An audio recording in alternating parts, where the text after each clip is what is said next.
Sziasztok! Láttatok már valaha pelikánokat halászni? Én még soha életemben. Most azonban meg tudom nektek mutatni ezt a csodát is. Béreltünk ugyanis egy házikót itt a Csendes-óceán partján, közvetlenül a parton, ott, ahol a férjem kinyitotta az ajtót, mert már untuk a szállodákat. Nem csak a borotválkozós incidens miatt, amit az előző videómban elmeséltem, hanem amiatt is, mert úgy gondoltuk, hogy a gyerekeknek is sokkal nagyobb mozgástere van, futkározhatnak a parton, a homokban, friss levegőn vannak, és hát ez a csodálatos naplemente, amit közvetlenül a teraszunkról csodálhattunk, ez is valami szenzációs élmény volt. Kár lett volna kihagyni.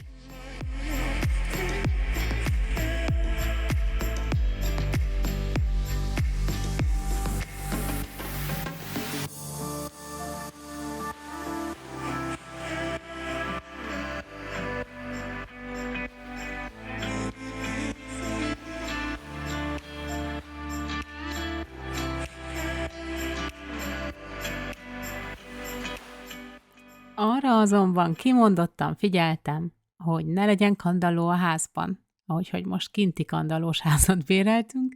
Ha valaki látta a Halloween-os horror sztorinkat tavaly New York mellett Syracuse-ban, azt tudja, miről beszélek. Úgyhogy a kandalló most kint volt, véletlenül sem szerettünk volna a váratlan vendégeket az éjszaka. A kis házikónkkal egyébként nagyon elégedettek voltunk, volt egy kellemes kis nappali, a gyerekek tudtak este ejtőzni, mesét nézni, mindenkinek volt külön szobája, volt mosógép és szárító, ami rendkívül fontos, hogyha az ember 3-4 hétig egy roadtripen van, és szállodáról szállodára autóból kibe él. Úgyhogy nagyon örültünk, hogy most volt egy kis saját kis házikónk, ha csak egy hétvégére is. Ez a gyerekek szobája, itt akár 4 gyerek is elférhetett volna, és árban nem voltunk följebb, mint hogyha egy sima szállodai kis apartmant béreltünk volna. A roadtripekben az a jó, hogy rengeteg helyre eljut az ember. Egyszerűen beülünk az autóba, és megyünk, ameddig megyünk, ahová megérkeztünk, ott megszállunk, és ez a szabadságérzés, ez fantasztikus. Főleg, ha az ember Madeirán, egy szigeten él, és ki van éhezve ilyen szinten a szabadságra és az autózásra, mint mi. Ez ugyanakkor nagyon fárasztó, és jó beszervezni egy-egy ilyen pihenőnapot.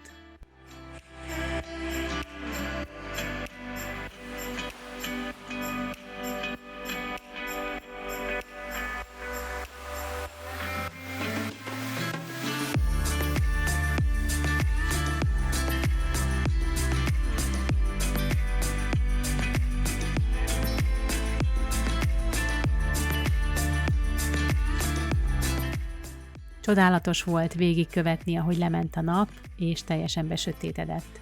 De ettől sokkal, de sokkal csodálatosabb volt reggel fölkelni. Én koránkelő vagyok, általában én kelek föl először, és otthon unatkozom, vagy palacsintát sütök a többieknek, de most kifizetődött a koránkelési mániám, ugyanis hajnalban a pelikánok elkezdtek halászni. A szemem előtt olyan volt, mintha egy természetfilmben lennék. Életemben nem volt még ilyen élményem. Én esküszöm nektek, ez valami fantasztikus volt. Órákon keresztül tudtam nézni mind a 2 reggel, amit itt töltöttem, hogy hogyan halásznak együtt a sirályokkal. Csapatban együttműködve egyszerre csapnak le. Én nem tudom, ennek biztos megvan a szisztémája, egyáltalán nem értek hozzá, csak ezt fedeztem föl, miután sokáig néztem, hogy egyszerre szállnak föl, és aztán egyszerre csapnak le. És csak hajnalban. Tehát ahogy elkezdett a köd feloszlani, és elkezdett a nap feljönni, eltűntek. Nem is hitték volna el szerintem Tomiék, hogyha nem veszem fel videóra, amennyit csak tudok belőle. Egyébként hátrébb én láttam delfineket is ugrálni, és szerintem cápát is.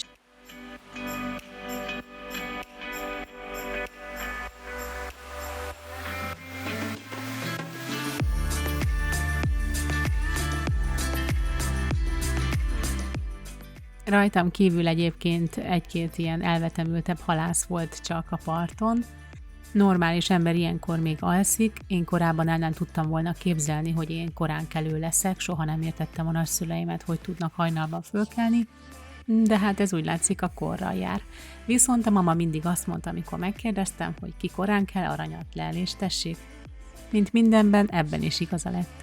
Csak az enyém volt a part, és olyan volt, mintha egy igazi természetfilmbe csöppentem volna. Közben azért figyeltem, hogy el ne tévedjek, hogy melyik háza miénk, mert én még arra is képes lennék, hogy itt eltévedek, és rossz házba megyek vissza. Egyszer megtörtént, hogy rossz autóba ültem be rossz férfi mellé. Talán egyszer elmesélem, életem legcikibb története. Most viszont semmi ilyesmi nem történt, de azért nagyon örültem, amikor a férjemet megláttam közeledni. Pézsiben? Pézsiben. Majd mindjárt jön. Rendesen viszik ki a homokot a látom alul.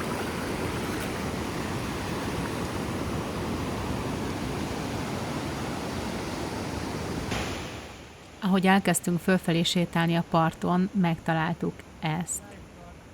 Hát íme a hajnali halászatnak az eredménye. Minden egyes tetem itt fekszik előttünk a parton. Hát ez egy brutális látvány volt. Hallod, ez itt egy temető. Temető. Ja, ez nagyon jó.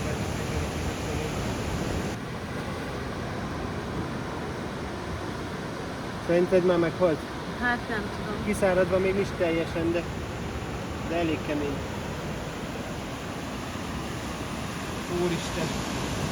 Az mekkora kagyló, ott az a fehér milyen végül. Úristen, van ez az. Összegyűjtöttünk pár kincset innen a gyerekeknek, és elindultunk vissza, mert féltünk attól, hogy ha fölébrednek, akkor megijednek, hogy nem találnak minket. Ezzel a partiház feelinggel egy probléma van, ez a rengeteg homok. Szinte lehetetlenség volt a nappalit tisztán tartani, folyamatosan töröltük, mostuk a lábunkat, de lehetetlen. A gyűjteményünk. A ma reggeli. A ma reggeli. Holnap reggel is járunk egyet. A friss árut behozzuk.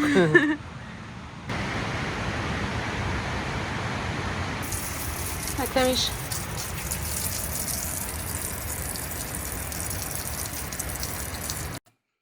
A gyerekek már éppen ébredeztek, mire visszaértünk, és amint meglátták a kis gyűjteményünket, úgy, ahogy voltak, pizsamában, reggeli nélkül, azonnal menni akartak és megnézni, hogy hol szedtük őket, úgy érezték, hogy valamiből kimaradtak, vagy kihagytuk őket valamiből, szóval elindultunk megnézni ezt a kis állattemetőt. Jó reggelt! Jó reggelt, pizsimanok!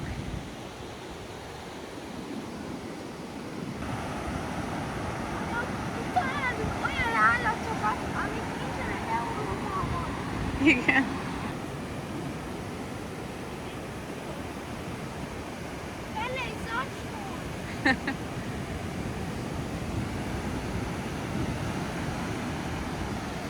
Mutasd, Maja, mit találtál?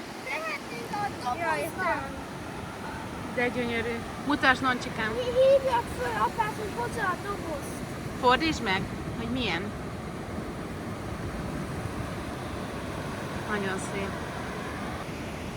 Anya, már felhívhatnál amúgy apát, hogy jöjjön ide, mert az ételek már ott vannak. És mit akarsz az étterembe? Hát reggelizni. Reggelizni.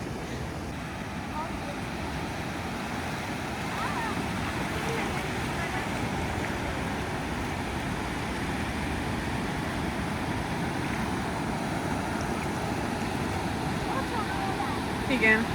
Láttam a lyukakat, amit csinál. Ugye, hogy szalad. Gyűjtöttünk velük is pár gyönyörűséges kagylót, és elindultunk visszafelé, mert a kisfiam, mint hallottátok, már nagyon éhes volt, és reggelizni szeretett volna. Ő nem tudta, hogy én bevásároltam, és a kis újdonsült konyhámban majd én fogom elkészíteni nekik a reggelit. Már nagyon vágytam arra, hogy újra anyáskodhassak, és nagyon vágytam egy egészséges reggelire, zöldségre, gyümölcsre, mert már untig ettük magunkat palacsintával, meg mindenféle egészségtelen reggelivel, amiket itt lehet kapni.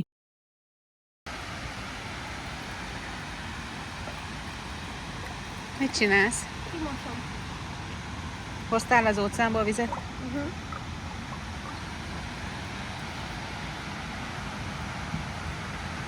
Noncsikám, jól vagy?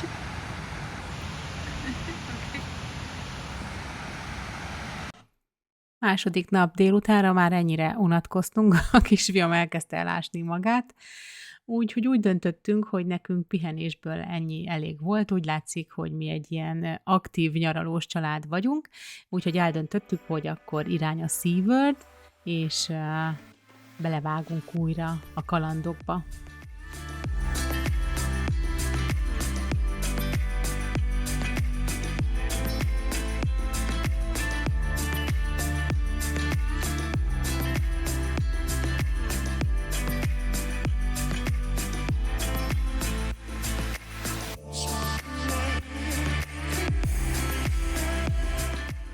A SeaWorld csak úgy, mint az állatkert itt San Diegóban, ha gyerekkel vagytok, akkor kötelező. Fantasztikus élményeket tartogat, rengeteg az ilyen interaktív program, lehet simogatni, megérinteni az állatokat, erre egyébként nagyon figyelnek. Van ilyen rész is, mint otthon a Tropikárium, a Campónában, ami itt nagyon tetszett nekem, hogy egy mozgó járdán megyünk végig, tehát nem lehet megállni, és nem lehet dugó ebben a kis csatornában, hanem mindenki szépen lassan végig folyik. A legnagyobb attrakció viszont a delfin, az orka és a fókasó. Ezek annyira szuperek voltak, hogy én ezeket szinte kompletten fölvettem, és egy külön videóban fogom bemutatni nektek. Azoknak a gyerekeknek küldöm és szánom, akiknek nincs lehetősége ilyen nyaralásokra, és ezt tiszta szívemből mondom, és küldöm mindenkinek. Én egy ilyen gyerek voltam, én csak tévéből láthattam természetfilmeket és ilyen csodálatos élményeket, amikor gyerek voltam, és most szerencsére megtehetem, hogy az én gyerekeimnek én ezt megadom, de aki ezt nem teheti meg, azoknak a gyerekeknek egy nagyon szép videót állítottam a delfin, az orka és a fókasóról össze, és ezt föl fogom tenni.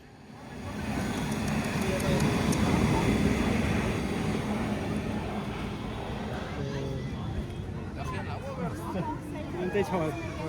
Ugyanolyan. Az annak a Jön ez itt. Na, ide nézd majd. Úristen. Nagyon kis siva. Megkapta a rákot. Maja, ott én a cápot.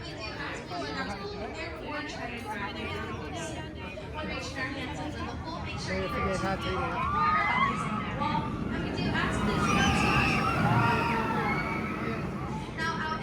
Készülj. Úristen. Hát ez nagyon durva. Nagyon durva. És ide jön. Ide. Igen. Oda nézel, jön a hatalmas. Hát ez elég. Itt van megint a cápa. Maja. Hát ez nagyobb Ezt szereti, ha simogatják. Nem, csak néztem. Pontosabban bámultam az árakon, ezek duplái a madeirai áraknak.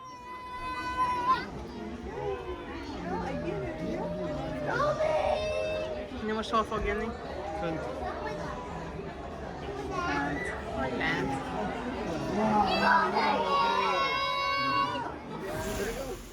Itt mi már a fóka és az orkasó után vagyunk, ki lehetett jönni, és a kifutójuknál etetni őket. Itt nagyon jó pofák, és mindent megtesznek, hogy kapjanak egy falat, halat, produkálják magukat, és a konkurenciát próbálják eltávolítani a közelből.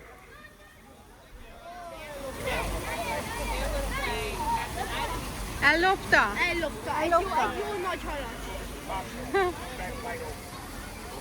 Kis potyaleső. Arról a fehér madárról van szó, amit láttatok oda leszállni a sziklára. Itt lopkodja a fókáknak a halacskáját.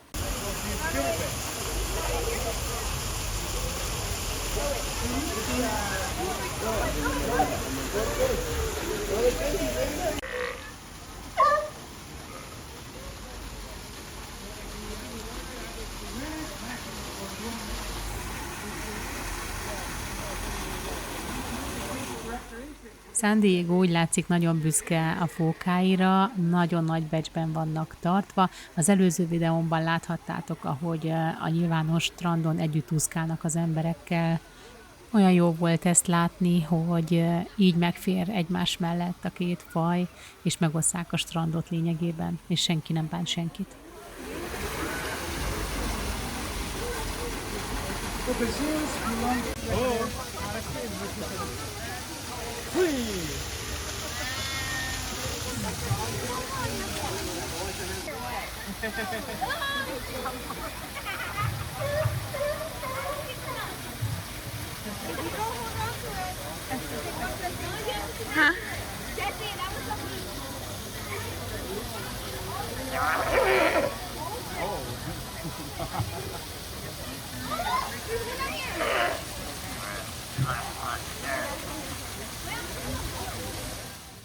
A madár továbbra is ott figyel a háttérben, hát ha még lecsúran cseppen neki egy-két finom falat.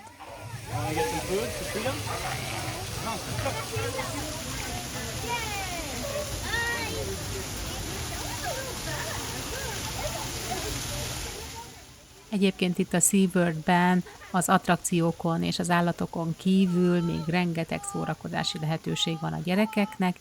Vannak hullámvasutak, különböző játékok, ki lehet próbálni az egyensúlyérzéket egy ilyen létrán, ami mozog alattad, vagy kosarazni lehet, ringlispirezni, bármi. Innen. Oda tedd a kezed.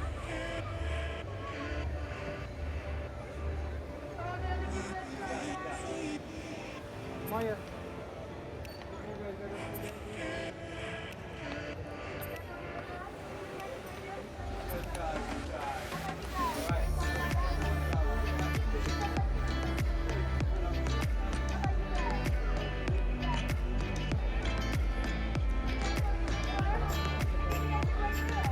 Nyugi, Noel, nyugi.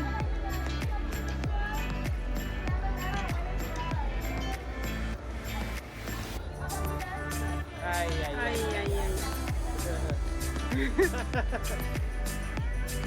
Nem próbáltam még.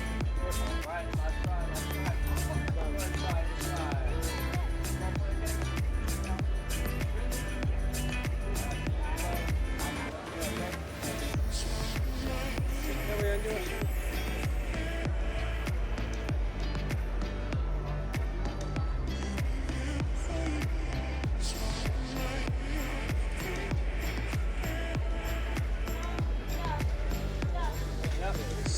Nyugi, nyugi, nyugi, koncentrálj. Meg tudod fogni. Jaj, egyre jobban bele. Egyre jobban kinek.